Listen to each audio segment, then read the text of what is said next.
Walang manong indikasyon ng agresibong aksyon ng dalawang barko ng Chinese Coast Guard na nakabuntot sa Kapitan Felix Oka na sinakyan ng mga volunteers sa ikatlong misyon ng atin ito coalition.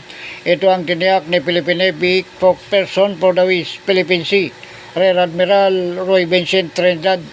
Hindi rin na niya nadagdagan pero nanatili mano ang presensya ng dalawang barko ng China sa Pag-asa Island. Ito ay dahil mano sa malapit sa Subic na sakop ng teritoryo ng China. Gayunman, hindi niya sinasantabi ang pattern of aggression at coercive action ng China tulad ng water cannon attack sa barko ng PIPAR sa West Philippine Sea.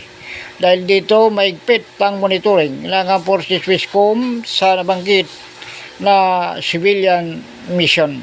But again, nevertheless, the Coast Guard, the BFAR, Philippine Navy, the AFP, all government agencies are in close coordination for any eventuality.